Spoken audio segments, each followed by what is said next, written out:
আসসালামু আলাইকুম ওয়া রাহমাতুল্লাহি ওয়া বারাকাতুহু। বিবাহের প্রথম রাত অর্থাৎ ফুলসজ্জার প্রথম রাত কাটানোর ইসলামিক নিয়ম কি? আজকের ভিডিওতে সব কিছু নিয়ে সম্পূর্ণ ডিটেলসে আলোচনা করব। ওমা তৌফিকে ইল্লা বিল্লাহ। আজকে আমরা জানাবো বিবাহের প্রথম রাত বা বাসর রাত আপনি কিভাবে কাটাবেন, কোন কোন কাজ আপনি করতে পারবেন আর কোন কোন কাজ আপনি করতে পারবেন না। তাই এজন্য ভিডিওটি ছেড়ে কোথাও যাবেন না, শেষ পর্যন্ত দেখবেন। যদি আপনি অবিবাহিত হন তাহলে ভিডিওটি অবশ্যই দেখুন, আর যদি আপনি বিবাহিত হয়ে থাকেন তাহলে আপনি ভিডিওটি থেকে জ্ঞান অর্জন করে অন্যদের শিখিয়ে দিতে পারেন। ভিডিওটি শুরু করার আগে ছোট একটা রিকোয়েস্ট যে ভিডিওটিতে একটি লাইক করুন। আরেকটা কথা বলে নিতে চাই, ইসলাম প্রচারের স্বার্থে নতুন চ্যানেল খুলেছি, তাই আপনাদের সাপোর্ট সাবস্ক্রাইব খুবই গুরুত্বপূর্ণ এই চ্যানেলের জন্য। বিবাহ করা সুন্নাত, আর এটি ইসলামের একটি গুরুত্বপূর্ণ অংশ।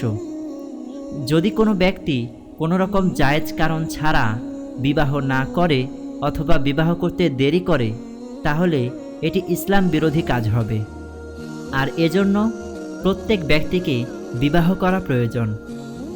যে মানুষদের সর্বপ্রথম বিবাহ হয়ে থাকে তাদের মাথায় অনেক ধরনের প্রশ্ন ঘুরপাক খেতে থাকে, আর তারা ভাবে যে ইসলামিক নীতি অনুসারে বিবাহের প্রথম রাতে কি কি করতে হয়, আর বিবাহের প্রথম রাত পালন করার ইসলামিক বিধান বা রীতিনীতি কী। তো এটিকে পালন করার ইসলামিক নীতি সম্পর্কে জানাবো, কিন্তু আপনার কাছে অনুরোধ থাকবে যে আপনি শুধু এটিকে ইসলামিক শিক্ষা অর্জনের নিয়তে বোঝার চেষ্টা করবেন। মনের ভেতরে কোনো নোংরা চিন্তাভাবনা রাখবেন না, আর না কোনো ভিডিওর নিচে কোনো নোংরা কমেন্ট করবেন। কেননা আমাদের উদ্দেশ্য সেই সমস্ত মানুষকে ইসলাম শেখানো যে কিনা কিছুই জানে না বা এগুলো সম্পর্কে জ্ঞান খুবই কম রয়েছে। তো চলুন সামনের দিকে এগিয়ে যাই।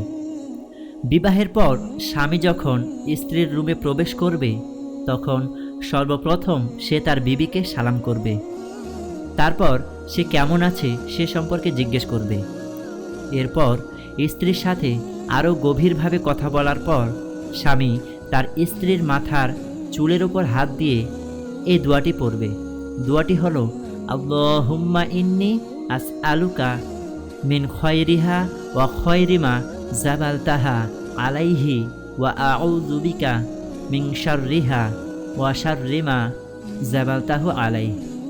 এ দোয়া সম্পর্কে রাসূল সাল্লাল্লাহু আলাইহি ওয়াসাল্লাম বলেছেন, যখন কোনো ব্যক্তি বিবাহ করে এবং প্রথম রাত্রিতে নিজের বিবির কাছে যায় তাহলে তখন সে যেন তার নরম হাত দিয়ে নিজের স্ত্রীর মাথার কিছু চুলকে স্পর্শ করে এই দোয়াটি পড়তে থাকে।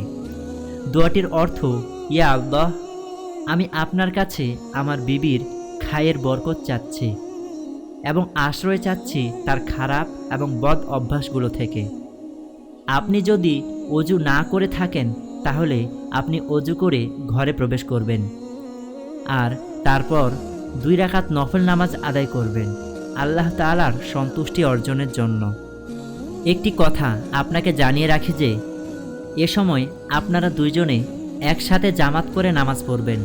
আপনি হবেন ইমাম আর আপনার স্ত্রী হবে মুসল্লি। আপনি থাকবেন সামনে আর আপনার স্ত্রী আপনার পেছনে একটু ডান দিকে দাঁড়াবেন। আর অবশ্যই আপনারা শুধুমাত্র আল্লাহর সন্তুষ্টির উদ্দেশ্যে রবকে খুশি করার জন্য 2 রাকাত নামাজ আদায় করবেন। নামাজ আদায় শেষ হলে জিকির আজকার করবেন, তারপর দরুদ পড়ে হাত তুলে দোয়া করবেন আপনাদের যেন আল্লাহ রব্বুল আলামিন কবুল করে নেন, ভালোবাসা যেন বাড়িয়ে দেন, সব ধরনের বিপদ আপদ থেকে যেন আল্লাহ রক্ষা করেন, আর আপনাদের যে সন্তান হবে সে যেন নেক সন্তান হয় সেজন্য দোয়া করবেন। আরও যত প্রয়োজনীয় দোয়া রয়েছে সেগুলো করবেন। সম্পূর্ণরূপে নামাজ এবং দোয়া শেষ হলে কোনো কাজ করার জন্য তাড়াহুড়া করবেন না, বরং এ সময় আপনি আপনার স্ত্রীর সাথে এমন কথা বলুন যাতে করে তার লজ্জা দূর হয়ে যায়। কিছু নিজের সম্পর্কে বলুন এবং কিছু তার সম্পর্কে শোনার চেষ্টা করুন। তারপর যখন আপনার দুলহানের লজ্জা কিছুটা কমে যাবে এবং আপনারা দুজনে একসাথে শোয়ার নিয়ত করে নিয়েছেন, তখন আপনারা দুজনে অবশ্যই এ দোয়াটি পড়ে নেবেন। দোয়াটি হলো, বিসমিল্লাহি আল্লাহুম্মা জান্নিবনাশ শাইতানা ওয়া জান্নিবিশ শাইতানা মা রাযাকতানা। সহবাস শুরুর আগে আপনাকে এই দোয়াটি অবশ্যই পড়ে নিতে হবে। অর্থ, আল্লাহর নামে, হে আল্লাহ, দূর করে দিন আমাদের দুজনের কাছ থেকে শয়তান এবং মারদুতকে, আর দূরে রাখুন শয়তানকে সেই সমস্ত সন্তানের কাছ থেকে যাদেরকে আপনি আমাদের দান করবেন। যে ব্যক্তি সহবাসের আগে এই দোয়াটি পড়বে, আল্লাহ রব্বুল আলামিন যখন তাদেরকে সন্তান দান করবেন, তখন শয়তান সেই সন্তানদেরকে কোনো ক্ষতি পৌঁছাতে পারবে না। আরেকটি জরুরি কথা, আপনি বাসর রাতে স্ত্রীর মাথায় হাত রেখে যে দোয়াটি পড়েছেন, সেটি শুধুমাত্র বাসর রাতের দিন পড়তে হয়।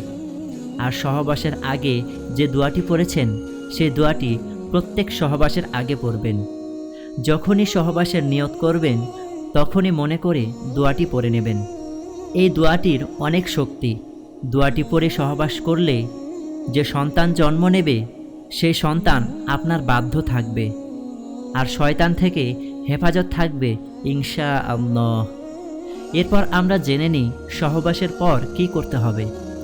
সহবাস হয়ে গেলে আপনাদের দুজনের উপর গোসল ফরজ হয়ে যায়, যার ফলে আপনাদের যত দ্রুত সম্ভব ফরজ গোসল করতে হবে, কোনো লজ্জা করা যাবে না। তো বন্ধুরা, আজকে যে বিষয়গুলো আমরা জানলাম, অবশ্যই যেন পালন করি। আল্লাহ আমাদের এ সকল নিয়ম এবং সুন্নতগুলো মেনে চলার তৌফিক দান করুন, আমিন। ভিডিওটি থেকে যদি আপনি কিছু শিখে থাকেন, তাহলে অবশ্যই কমেন্টে আমিন লিখুন, আর বন্ধুদের মাঝে ভিডিও লিঙ্কটি শেয়ার করুন। এতে যারা জানে না তারা আপনার মাধ্যমে জেনে যাবে এবং আপনিও সওয়াব পাবেন। জাযাকাল্লাহ। তো প্রিয় বন্ধুরা, এই ছিল আজকের ভিডিও। ভিডিওটি ভালো লাগলে অবশ্যই একটি লাইক দিন এবং চ্যানেলটিতে একটি সাবস্ক্রাইব করে দিন। দেখা হবে পরবর্তী কোনো ভিডিওতে।